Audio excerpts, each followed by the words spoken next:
Not as lame. Just be like, Daniel's in the awkward seat today.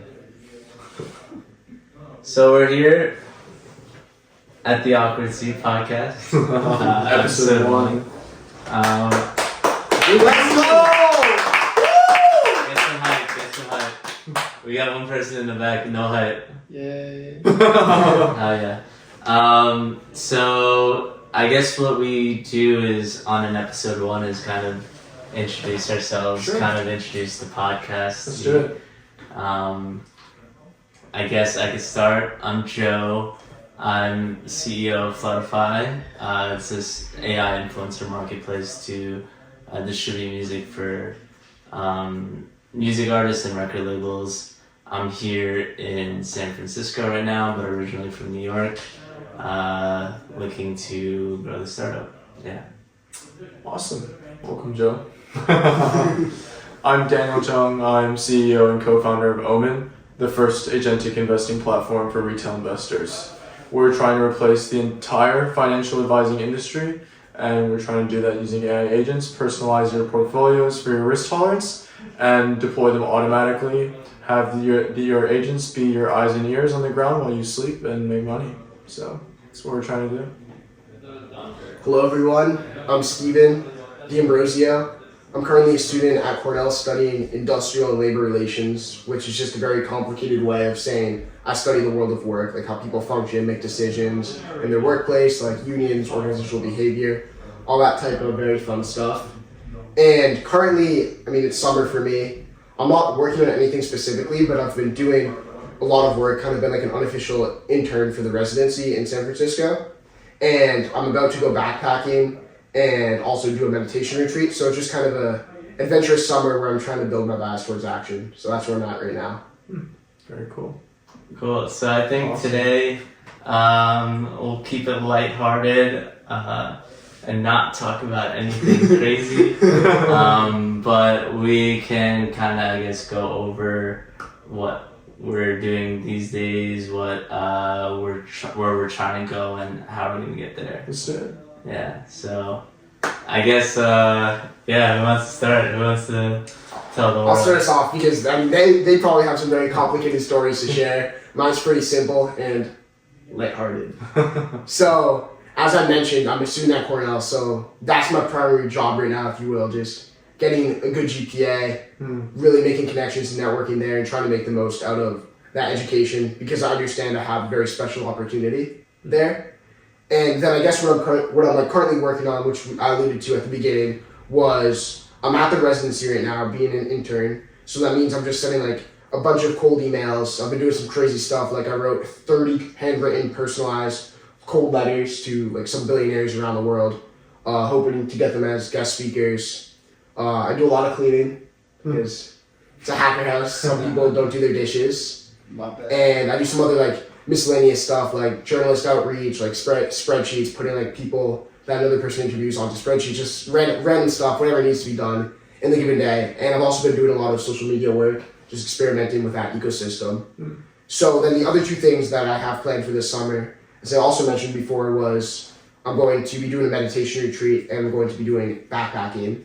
So that meditation retreat is going to be a 10-day retreat, and I'm doing it in Barcelona in actually like a week from now, which is insane for me. And it's a silent meditation retreat, so you wake up at the same time every day, you don't make eye contact, you don't talk to people, and literally the entire day you just meditate. It's called a Vipassana. Then after that, those 10 days are up, I'm going to be backpacking for the rest of the summer. So because I'm already in Barcelona, I'm going to be starting there. One of my friends is going to meet me there, and then I'm not exactly sure where we're going to end up yet. Need to book the return flight and make those plans very soon, but it's all good. I'm just being a doer this summer and having a lot of fun and being adventurous and trying to do some self-exploration. So that's where I'm at right now. Very cool. Oh yeah. And I guess like where do you see yourself in 5 to 10 years? Like where are you trying to go? And So I guess we did talk about that a little, but I really have no idea. Like I want to give you a concrete answer, but to be frank, like every single time I think I know an answer to a question, like a long-term longevity question like that, it just changes. So I guess what I can talk about is my dream. My current dream, and it's been my dream for about a year now, so I think it will be my long-term dream, is to be a serial entrepreneur, where I start a company, sell, like build it up, help make a difference in the world through it, and then sell it and start another company. And I guess something I'm doing to make that dream a reality right now is I've been experimenting with a lot of building things like Lovable and Cursor, etc. Just making small, simple products like MVPs of things I would like. For example, I recently created something that already exists, but I didn't know it existed, which was a way for me to track all of the books I've ever read. Because I realized, like, I've read, and I know you'll probably relate to this. You've read so many books in your life. Well, some people have. Not everyone, but some people have read so many books in your life. And each book is a really big investment when you think about it. It's the hours, if not tens of hours. And when somebody asks me, like, what's a great book, I can answer that easily. But then when I think about all the books I've read, I really can only name, like, a couple. Right. Even though I've literally read hundreds or if probably thousands of books. Right. So I worked on a way for people to track that, but it already exists, which I found out after I built it. So I guess I've been doing stuff like that, just experimenting, putting myself in the right place. Like, we're currently based in San Francisco. I'm with two wonderful entrepreneurs right now, as you guys can see. So putting myself in the right environment, just preparing to keep being a doer, keep tinkering, keep working hard, keep showing up. And I'm a very big believer that if I keep putting myself out there, if I keep working hard, if I keep being genuine and kind, then opportunities will just arise for me. Like, something will come out of it, and that will be amazing for me and for everyone. Oh yeah. Scratch the 5 to 10 years. What about 5 to 10 months? So what year are you going to? I'm going to be a sophomore. Okay. And you spend your first summer interning at the residency and doing this meditation retreat. I'd say you're doing a lot for your freshman summer. Definitely compared to what I feel like a lot of freshmen are doing. So what do you hope to get out of your next year at Cornell? Any specific goals, aspirations? This is kind of lofty, but I think it's important to have lofty goals for yourself when you're trying to do ambitious things. So something I would like to get out of my next year, like if I was telling you like what would be the best possible outcome, it would be starting a company that is generating thousands of dollars in revenue, if not tens of thousands of dollars in revenue, so that when next summer comes and all three of us are hanging out recording this podcast again, I'll have a company and I'll be like you both where I'm in like talks with VCs, for example, making that revenue really. I understand entrepreneurship is very nonlinear and it's like okay and probably right to not have a plan or at least a concrete plan when you're doing it. But I feel like that would put me in a much better situation where I know that I kind of fit in the ecosystem, that it's the right thing for me to be doing. So that would be my short-term plan. I have a question. I think like another thing we could talk about on this pod is like our beliefs, our like theses on like what's important and like how to like how we view business and such.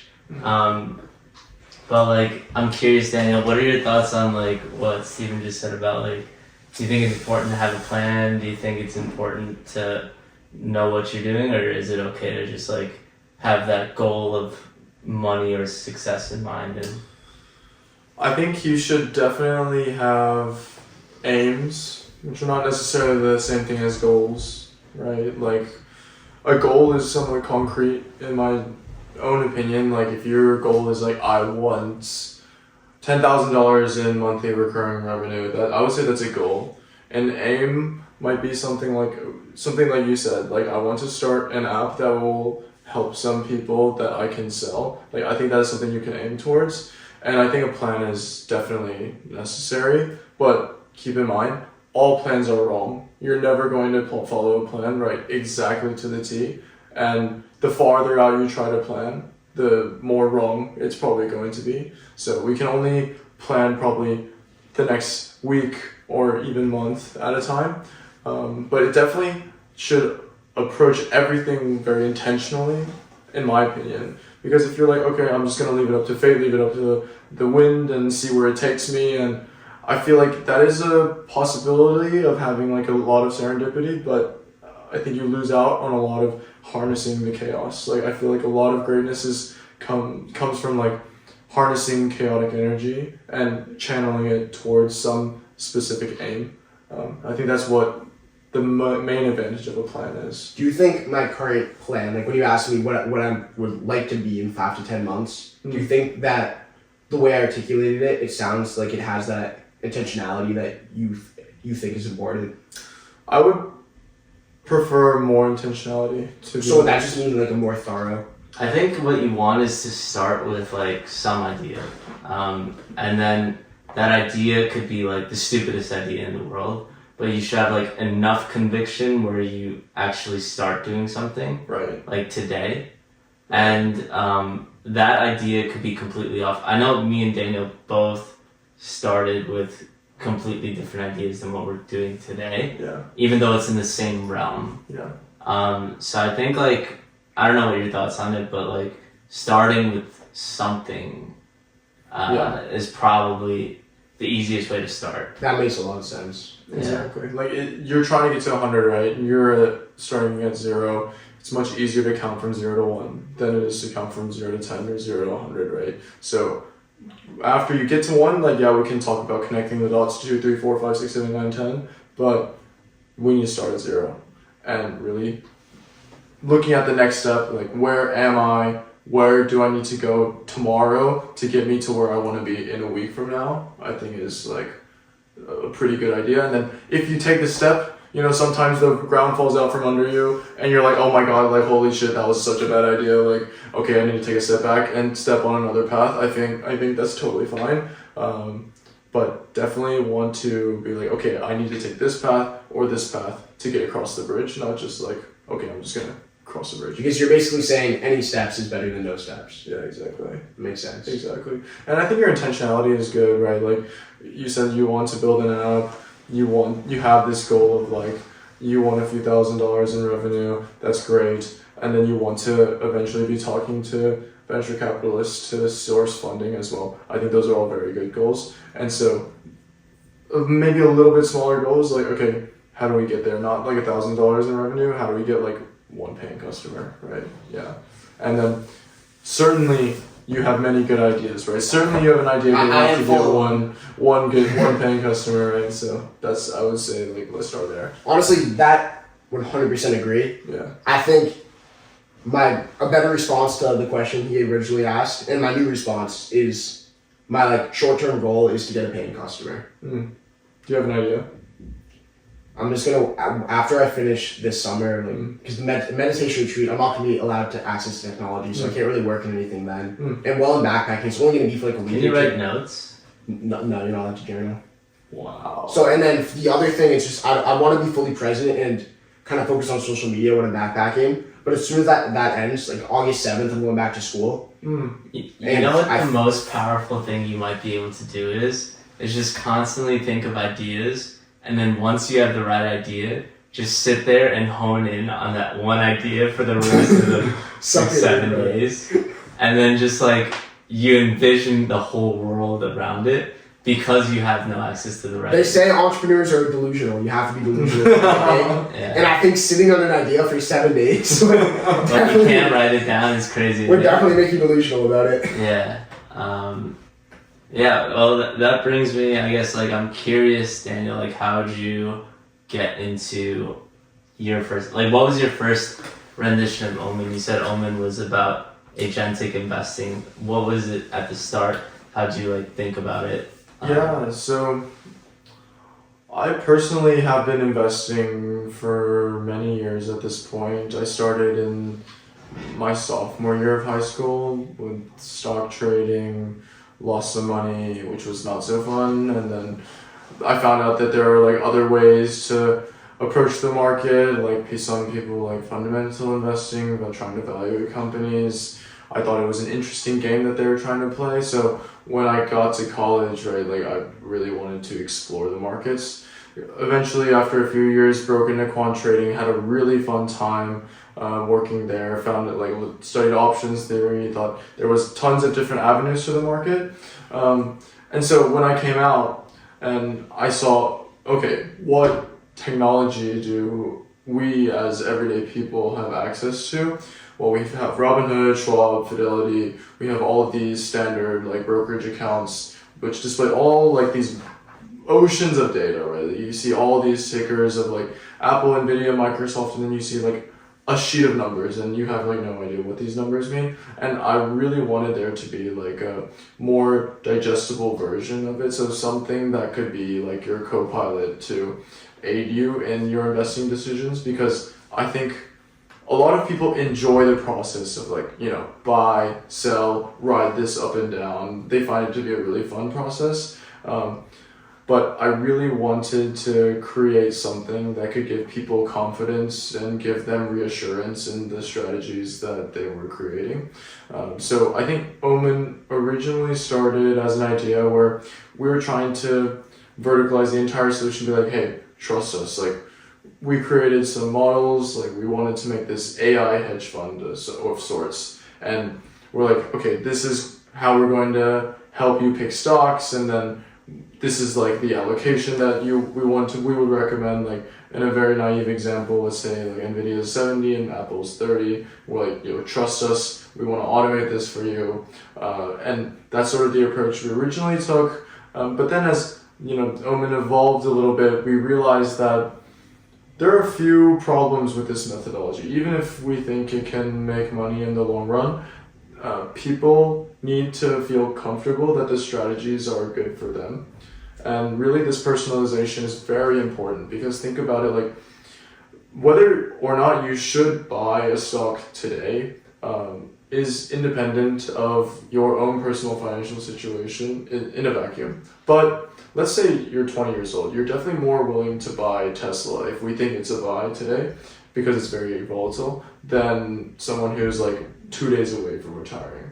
And this kind of thing is not typically addressed like when you're in the brokerage account. It's just everything's just sort of out there. No one's really guiding you. There are some robo-advising solutions out there, right, where you can select preset portfolios of like, maybe you want to buy some of the S&P, 60%, 40%, like 60% S&P, 40%, some like bond ETF. But really, there's nothing that I feel like accurately portrays your personalized risk tolerance, maps that to some kind of managed fund, and then we'll take it from there from right now until like the day that you need it. And even, you know, buy and hold SPY is not necessarily a comfortable strategy for a lot of people, because every time SPY ticks down 1 or 2%, Reddit is flooded by like, oh my god, is this like the downturn, is this Armageddon? Like a lot of people who are not comfortable holding through that kind of volatility start to like sell, and they start to make emotional decisions. Sometimes they're correct, sometimes they're not. And we really wanted to alleviate this stress and make sure that whatever portfolio that was recommended to the user is actually suitable for their financial situation and their risk tolerance. So we decided to evolve Omen into this financial advisor instead of just a fund, right? And so now our vision for Omen is that it will be able to learn your investing preferences, your risk appetite through a series of games, and then it will be able to help you create AI agents or find other agents that are already existing on the platform that accurately represent your financial goals. So if you want to bet that the tech is the future and you're really young and you're risk seeking, you can definitely have that out there for you, and you don't have to be up to date with the news or the financial statements, earnings reports that come out. Omen will listen and learn and manage your portfolio, shift around the weights as needed, and everything will be in line with your financial goal and your risk appetite always. So that's sort of like a end-to-end solution that I felt comfortable with, because at the end of the day, I really enjoy watching the markets, but I know a lot of people are not like that, and a lot of people still rely on the markets for their retirements, for their health savings accounts, for their 401ks, for their Roth IRAs, and they have a lot of stress, right? And I want to alleviate some of that stress for a lot of people. Yeah. So there's like 3 or 4 pivots, right? Like inside that. And I noticed with my company, I've always had one North Star. Mm-hmm. And I've made a lot of pivot. Henry says I don't pivot. Henry says I don't pivot.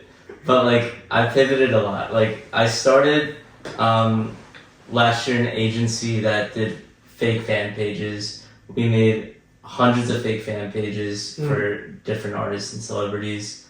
And then that pivoted into Flutterfy, and we did theme pages. We did like all these faceless pages, creator pages, and we pivoted a lot inside the agency. And then when I launched Flutterfy, it was a bunch of like it was basically allowing you to post your own content into a network of your own pages, and then it pivoted again, and now it's an AI influencer marketplace. But it was always with the North Star of like, people want their content, in this case music, distributed thousands of times every single day. Nothing, no matter what pivot has ever occurred, have we let go of that. And I'm glad like fucking Kadu was talking today, because like, I think some people pivot like too much, where it's like they don't care about what the customer wants. What do you think? Because finance is such a big world, and everyone wants like the same thing, kind of like money. Yeah, everyone wants more money.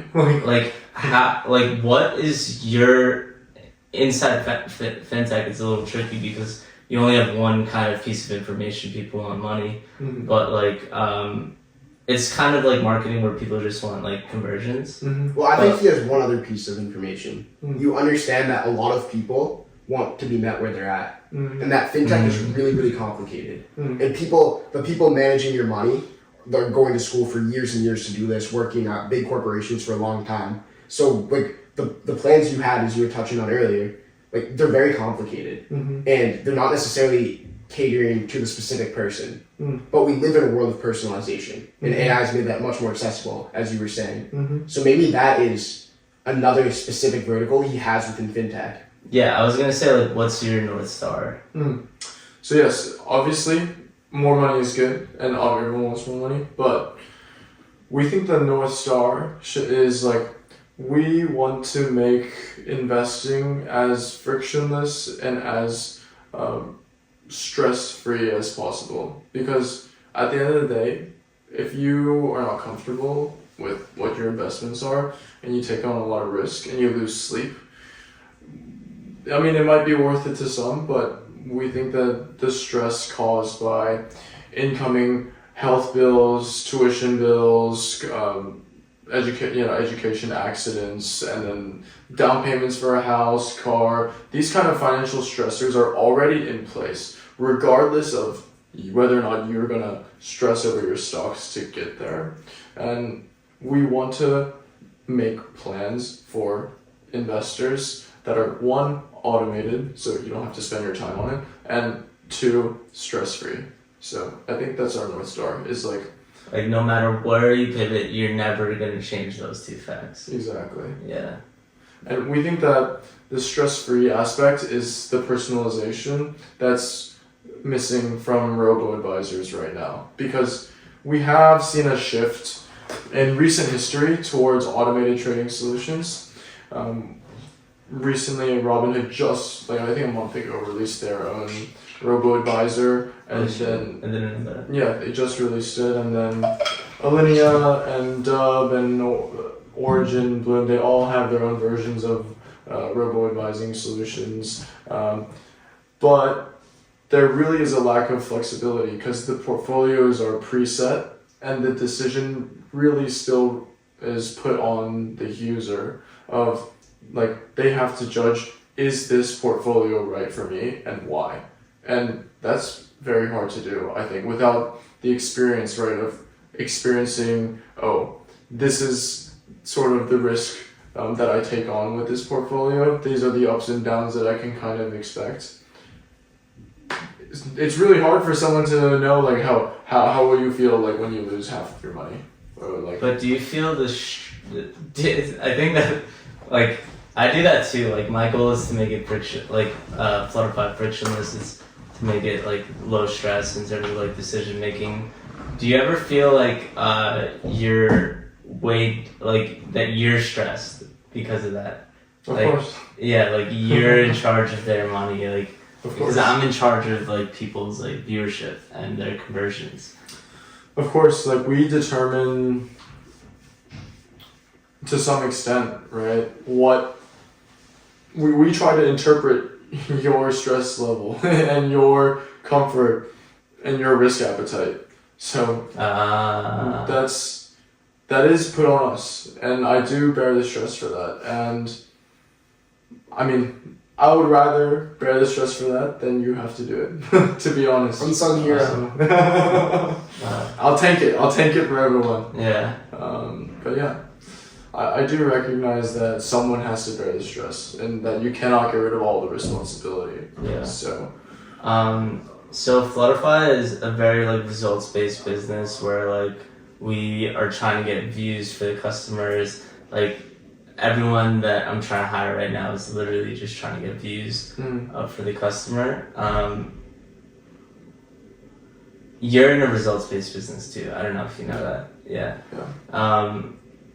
Have you ever been in this scenario? Have you felt like what an angry customer is like what's kind of like your experience there, and like what are you expecting, like? Yeah, definitely have felt that before with user feedback. There's still some friction in what, like sometimes we might tell the user, like we've gone through the flow of, okay, we think these stocks are generally pretty good for you. These are the allocations that we recommend them in. But even so, even after providing like, hey, this is the logic, like here's what's happening in the news, here's the fundamentals, here's like relative to the sector, how it's performing. Even after presenting the logic, there are still users that are like, I don't agree with you necessarily. So definitely have dealt with users who have conflicting opinions with what we advise. And I guess how we deal with that is now we like to present users with both sides of the information, or both sides of the coin.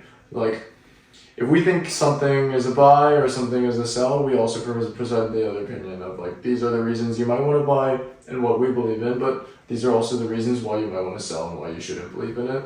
And then ultimately we leave it up to the user to sign off on whether or not they agree or disagree with the ultimate recommendation that is made. And we have experienced that users are generally more satisfied with this process because it still helps them and they never have to go out, research, like dig up any kind of files, go to any Google search. They can get all the facts right in front of them and they can have it simplified, synthesized, and then they can digest it very easily. So that is very good for the user, and they recognize that, oh, we're not trying to sell them a story. Like, we're saying these are the facts, this is what we believe, take it or leave it. And we have noticed that it has helped with user satisfaction quite a bit. Of course, I don't think we'll be able to ever get 100% of the users on board with the strategy, but I think we're trying to alleviate a lot of concerns that people have by doing the best we can to, address their concerns. For me as a young person, Yeah. like a big thing that I would want to make sure in that process where you're giving me all this information and then ultimately leaving me to make the decision is that it's impartial. And I know you addressed this by saying like you're mostly just presenting facts, etc. But how do you find that balance between giving recommendations, which I'm sure are based in facts but are ultimately opinionated, and also making sure that you're giving them all the facts? But doing that without do you know what I mean? Without having those biases, without trying to force them one way, or are you literally just trying to present them with all the facts, or are you trying to present them with the facts but kind of push them one way? Right, so it's a game of managing expectations, I think. And we do recognize that users have their own opinions. They have their own like theses on stocks, on sectors, on different things that they think about. And so we want to empower them to express their opinions while using all the facts that are available to them and our analysis of the facts. So it's sort of like this. If, let's say we have like a card, like a deck of cards, right? And it's not necessarily a standard deck of cards, but there's like a fistful of cards. And you draw the first card, and it's a heart. And you draw the second card, and it's a heart. And you draw the third card, it's a heart. All the data will point towards, okay, maybe the entire deck of cards is like full of hearts. I mean, because we know nothing about the deck. Mm-hmm. But some people will still tell you like, no, we think a quarter are hearts, a quarter are spades, a quarter are diamonds, and a quarter are clubs. So what do you do with this information? Like, yes, we need to objectively present the user with like, hey, everything up until this point has been hearts. And in a standard deck of cards, you are correct. There's like a quarter. But this deck is not necessarily standard. So, in our opinion, it is more likely than not that it's just all hearts at this point. That's sort of like an example. And you can choose to agree or disagree with that. Mm-hmm. That's sort of how we would present it. And what does it look like when somebody does disagree with you? Is it just them being like, thank you for the feedback, I'm not going to use that information? Or like are you literally managing, because you're managing their money, right? So yeah, we're, as of next week, going to register with the SEC. Woohoo, have fun. Thank you. And we'll be a registered investment advisor, internet only. So everything, all the recommendations, all the management, all of the trading will be done over the internet through our application, and no human will be talking to you on the phone directly, to be like, yo, this is a stock, what do you think of it, should we buy it? That won't happen. Instead, you'll go through our workflow, go through our analysis, make some decisions, and then construct a portfolio that you can deploy like into the wild. And so yes, we're going to manage everything for the client. And what that would look like in the client's case is we would propose, a portfolio with some kind of constraints. Maybe like, okay, you want an AI portfolio, Mm-hmm. and we're like, okay, you should buy like 50% NVIDIA, 30% Broadcom, 20% Supermicro. It's like some semiconductor stocks, and maybe you think that, I think Broadcom is committing tax fraud or something, and you're like, I actually don't think that this company is very good. Well, you can tell the agent that, and it will like strip it out of the portfolio for you and replace it, and then help you find another asset that you think is more suitable.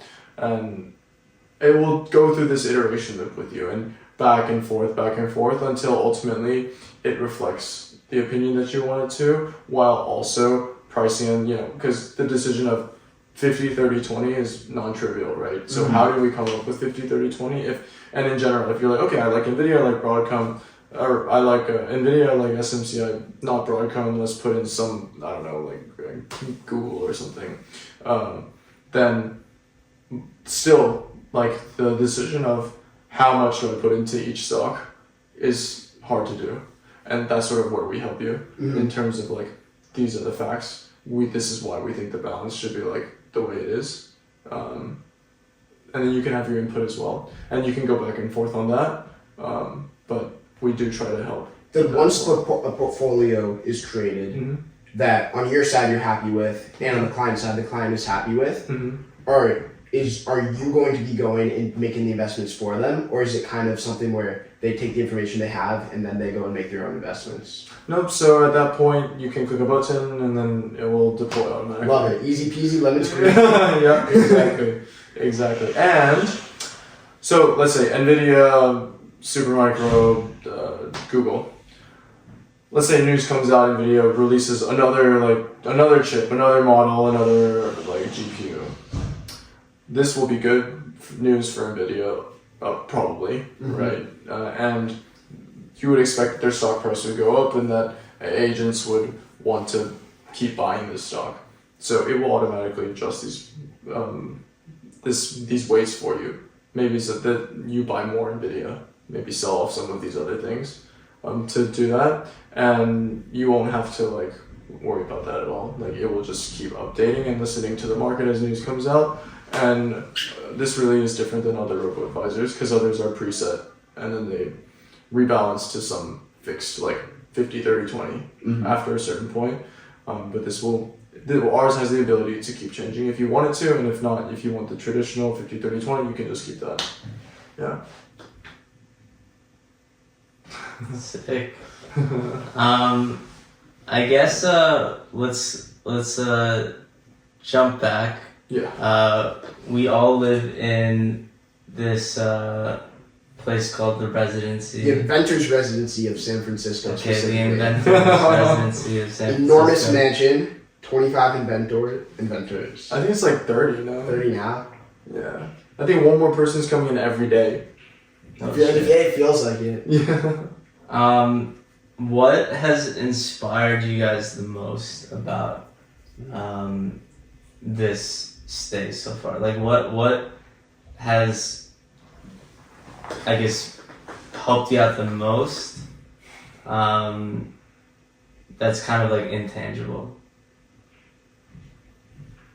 I think for me, the number one thing is this culture of really grinding, heads down. Everyone is sort of chasing their dreams, going after something that they believe in. Not just what they believe in, that other people believe in too, and that there's lots of chances for serendipity, innovation, very small pivots as you find out information very easily from others. Right? Because there are 30 people living in this house. 30 lives living 30 days worth of time that you get to interact with every single day. That's not something that you get when you live alone, and even if your home office is nice, that's not an opportunity that you come across. And just this chance to interact with others, with you. I mean, I've learned so much from your AI influencer platform, spinning up like 100 of my own AI influencers. Like I never would have thought of that before coming to the residency and the Inventors House specifically. And I think that kind of thing is just incredible in terms of how fast you can ideate, how fast you can iterate on your product and then ship something. I think it's really good. Although we could get better Wi-Fi. Alright, Steven. Very true. We could get better Wi-Fi. I would also say it's a community thing, where the most impactful part of the residency is the community you're in. And for me specifically, the biggest intangible takeaway I've had within that community has been that I think I'm one of the youngest people here. So I'm only 19, and a lot of people here are older than their 20s or even early 30s. What that means is that they just have a lot more experience than me, a lot more knowledge, just because they've been through more of life. So for me, it almost feels like I'm in an environment where pretty much everyone is better than me. And not in the sense where like they're superior or anything, but they've just done a little bit more, simply because they've been around for longer. So it almost feels like I get to live in a house with a bunch of experts in different fields and a bunch of like free consultants I can go to for help. Joe, for example, helped me a bunch with social media. When I was first starting out posting videos, I didn't really have a plan, I didn't have that intentionality, and he sat me down and was able to walk me through the steps in order to get that intentionality, which helped me a lot when it came to those videos. So for me, I think it's insanely important to be around people that are as good or better than you, because your environment dictates who you become. And so because everybody in this house is so cracked, so ambitious, so high agency, it's made me into a person like that as well. And I feel like in a lot of ways, it's allowed me to almost become more mature and learn a lot in a very short period of time, because I'm able to derive so much from first-hand experience, seeing all of these other people that are literally out there living out my own dreams, and not only seeing it, but being able to live with them and having them all be a phone call or even like a door away.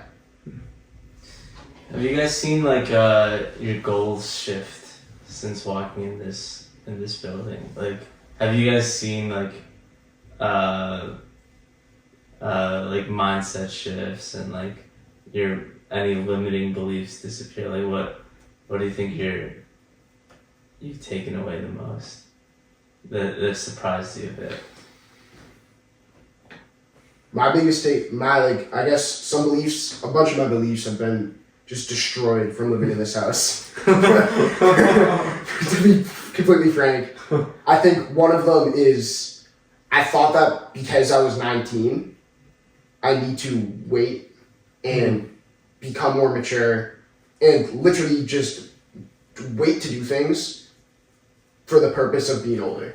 Which, like, obviously it doesn't sound that smart or it doesn't sound rational, but to me it made sense where, like, I shouldn't start a company because I'm only 19. I should just wait till I'm 22 and have more skills.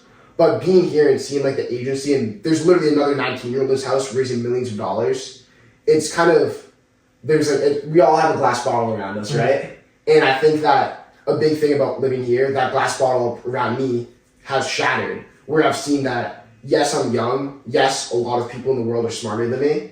But being young is an amazing commodity because the most valuable asset is your time. And people are always going to be smarter than me. So I might as well start now. And as you were even telling me earlier in the podcast, like, the literal best advice as a entrepreneur yourself that you were giving to me is to start working on an idea now. Like, start doing now. So that agency, like, it's really shown me that there's no reason to limit my dreams just because I'm young.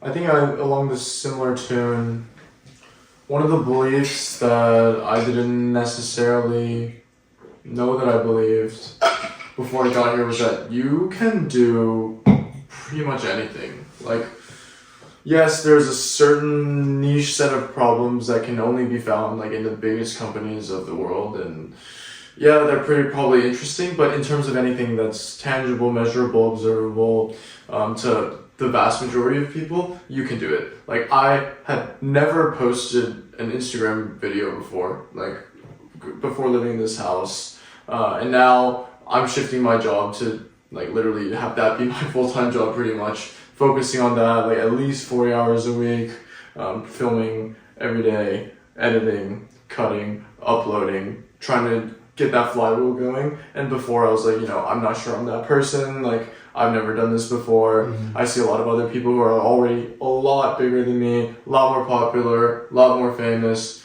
doing it. I'm not sure I have the personality, I'm not sure like I have the time, but it's like, no, like, forget it. Like, you have the time, you have what it takes. Really, you can do anything that you put your mind to. If you've got a vision, that's good. 50,000, 100,000 followers, that's good. But step one, let's make the video. Shoot it, upload it, and let's get going. That's something that, like, I feel like this house has done really well. It's just like, what is the first step you need to take? And then just do it, Another thing, like a very similar example where I was just something I would never expect that I would be the one doing. For context, I don't know much about coding. And I sent some handwritten letters, as I talked about earlier in the podcast. One of the people I sent a handwritten letter to was in charge of Google DeepMind. And his team literally reached out to me and they said, like, sorry, right now, like, we can't come to the house, like, he's not able to come and talk, but we'd love to continue this conversation in the future. And so, like, for me, as a young person who didn't even know what Google DeepMind was until I came to this house, the fact that I'm able to, like, just by writing a letter, get in contact with people like that, is just, like, as another example of how, like a lot of people really limit themselves. And by just putting yourself out there, you can achieve success that you never imagined of. What about you, Joe? Oh, wait, by the way, did they write a letter back? No, they emailed me. They emailed you. I think That'd be, a letter back would be insane. Yeah. You put your email in the letter? Of course. Yeah, that's smart. I'm not that. I didn't know return address, but I put my email. Okay. Yeah. I think for me, my limiting belief was like, well, what I think is great about this place is like, I feel less crazy. Like I told you guys at dinner, like, anytime I get a customer, my mom's like, why would they want your product? Or like I got my first investor last month and he's like, she's like, why would they want to invest? And then I'm like that's kind of like what I was around. And then I had a co-founder, Henry, who basically like instilled this belief that like this company can like max out at like 25 mil or something valuation. And then I come here and like everyone's like super ambitious. Like people are telling me the other day I was gonna raise at 3.5 mil, which like in context it seems like a lot, but it's not a lot for a company that's making money. But then I come here, everyone's like, bro, your company's worth at least 12 mil or something. And then I'm just like, oh shit, what the fuck? like people actually like, you get different perspectives of like, I used to think like, oh, this company's worth like however much, and like I want this company to be worth 10 billion. But then like after being like only around, at the time I was living with my mom and Henry was living at the house too, and then those are the only two people I was around where I was like, all right, this company is not worth anything. I would sell this shit. If you asked me last month, I would have sold this company for 2 mil. Insane. I actually might have sold it for 1 mil. And now I'm like, I'm gonna raise 10 mil in 40 days. So like the fact that like just from sitting in this house, like I can go from like wanting to sell this company for 1 mil to all the way going up to, hey, I think in a little over a month's time I could get this company's valuation to like 50 mil. That kind of just shows what community, like you guys said, can lead to in your limiting beliefs.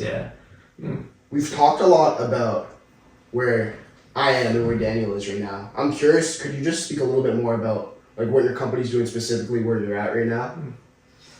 So to clip farm a little, the company's at a spot where, so like the company is an AI influencer marketplace to where people come to our platform, they link their accounts, we transform their pages into AI influencer pages, and then from there we handle all the content creation and all the content distribution. What this allows is that we can take music or even products in the future for marketers and use all that whole entire distribution network to post promotional material for all these different songs or in the future different products. Like right now we're working with record labels like more, I actually don't think I could even say this, so maybe I'll cut it, but like Universal Music Group, Warner Music Group, Interscope Records.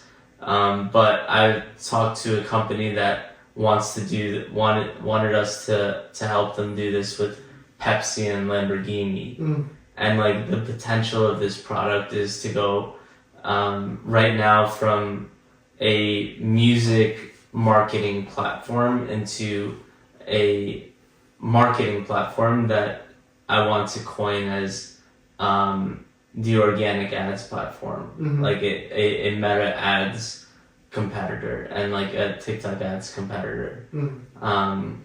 And yeah, where we're at right now is like around, we did 79.5K last month, almost 8K. I want 79. Yeah, I want to get that to 150 this month. If I could do that, then I think that would put us in a really good spot for the raise. And then maybe get that even a little higher in August. So I'm not sure even if I get to 150 if they'd be like, hell yeah, let me give you $10 million.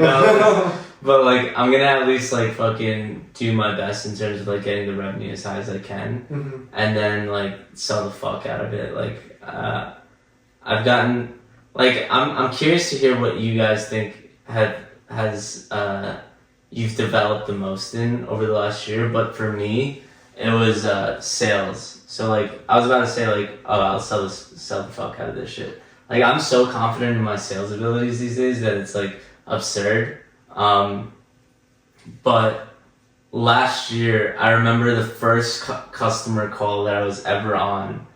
like I took the call and I was shaking, Mm-hmm. and like my voice trembled. Mm-hmm. Like when I talked, I like, you know how like when you're like nervous, your voice gets really high and it's shaky. Like it was like that. Like I couldn't say a word. Like if I said a word, I knew I would sound like super not confident. Mm. So that was the level of sales skills I was at, where that was probably the reason. I told my therapist at the time, like, I do not want to do this company. I want to give up right now. And she said, you should give up, because I hate sales. I didn't want to talk to a single customer. I'd never want to do it ever in my life. And I actually did quit for like a couple weeks. But that was how bad and terrifying sales was to me. Now, like, I feel like a sales god. So like, He's on calls all day. so like, I'm curious, like, what you guys think you've developed the most over the last year, what you're most proud of, how you think your company has helped, and that kind of stuff. Definitely want to follow up on that, but can we take 2 steps back? What's your goal to get to 150? So right now we've only sold enterprise packages. Okay. Like we've only sold like $5,000 to $15,000 packages. That's not very viable for most people. Of course. So what we're opening is a initiative called Daily Budgets. And what that means is like, instead of saying like, oh, you have to spend $5,000 to join our platform, you can now just spend $5. So you say, I want to spend $5 a day, right? But if you think about it, like 1,000 people spending $5 a day for 30 days, that's $150,000 right there. Gotcha. And yeah, the idea is I've gotten probably 1,000 to 2,000 messages about wanting to join the platform that I've denied. So the idea is to make a really great, easy to use website that makes it super easy to put in that $5 budget, and then allow that 1,000 to 2,000 people, like, re-engage them and then bring them into the platform to spend that $5 with us. Okay. Yeah, I think it's possible. I think it's possible too. Yeah. Okay. For me, following up on your question about what do I think I've improved the most in the last year,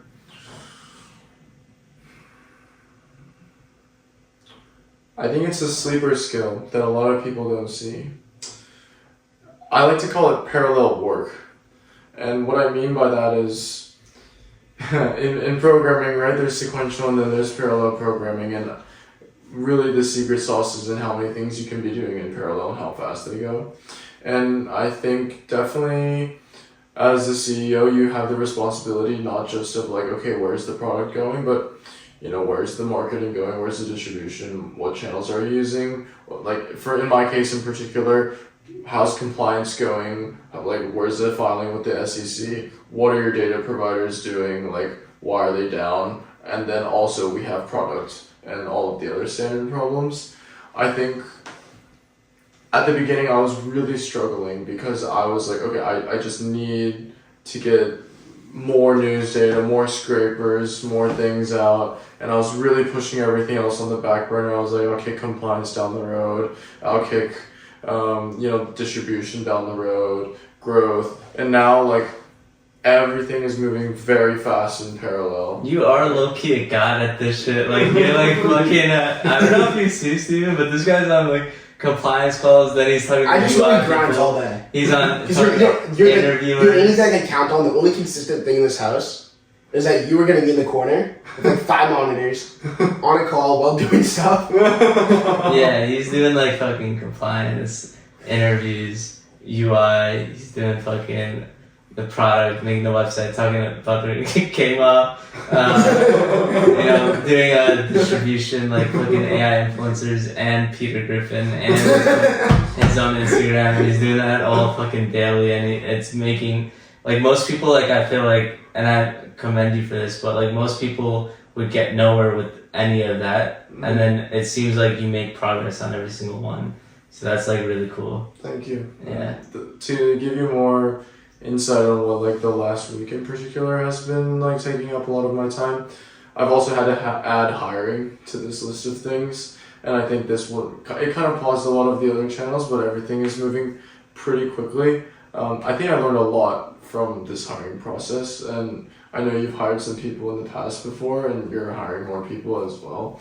I don't know if you've experienced this, but I feel like there are a lot of good people out there who have good experiences, but one, it's a discovery problem, right? Like, how do I find these people? How do I vet them? How do I know they're good? And how do I know they're driven? Like, I feel like this problem is really hard. So, I mean, in the last week, like, I'm not trying to flex, but like, I read over 300 resumes myself and took 30 interviews personally, while still like moving compliance as we're following with the SEC. I think like at the end of the week, and like the socials are up. We finished like putting up 100 accounts, automating these pipelines, and I still like worked on product and did the UI redesign. So I think that really like this skill has become like probably my most powerful skill, is like being able to do like 3 or 4 jobs in one day. This guy's a tank. But yeah. Also, let me see like what's going on with, if this is still recording. It is. Right. This is 56 minutes, Steven. I don't know if you want to get the fuck out, but like. So 10 more minutes. But Let's do like 10, 15 more minutes. Yeah.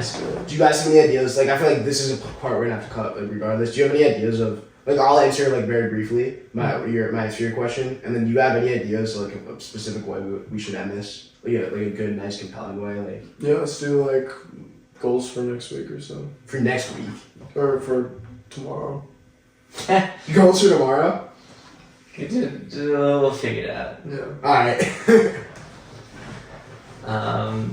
But yeah, what do you think you've developed, Steven, in the last 1 year that you're proud of, like a skill set or characteristic trait or anything? For me, this is gonna sound childish to you guys, but to me it's very true, because this is where I am in life. And my thing is that I always knew that you can just do things, but I started to believe it in the past year. So an example for this would be, I always wanted to be a YouTuber when I was younger, and I'd like watch and obsess over YouTube. I like plan stuff. I would literally like watch YouTube analytic videos, but I never posted a video. And it wasn't even like, oh, I posted a couple things or I filmed a couple. I mean, never. When it came to taking that final step of actually doing, I never did. And when I got to college for the first time, I realized that a big differentiator between the very successful people in this world and the not so successful people in this world are that the very successful people have a high bias towards action. They execute, if you will. So I realized, like, if those are the successful people, those are the people that I admire, those are the people, therefore, that I want to become like, I want to embody them. What do they all have in common? They're all doers. I looked at myself and I realized that in no way, shape, or form was I a doer. And I thought that wasn't a good thing. I needed to become a doer. So what I did over the past couple months, but what I really started learning over the past year was that need for doing things. So I started a YouTube channel, for example. Whenever I think of something, whenever I've had a dream, whenever I want to do something, instead of just keeping it as a thought, I would just go out and do it. So the podcast got cut off at 58 minutes, so we'll leave this for the next 2 minutes. You guys missed some insane advice, would have been life-changing. But how we ended it last time is we want to give ourselves short messages. We want to give ourselves short messages to the future selves, our future selves. So we'll say it again, Steven. What do you think to tell yourself? What I want to tell my future self, Steven of the future, is simply that, Steven, you are enough. For me, Daniel, there are a lot of people that bet on you, not just yourself. Make sure to thank them. And mine is don't listen to anybody. Just listen to yourself and believe in yourself. So, fellas. Yeah. Alright, boys. That's a wrap. Let's do it. Alright.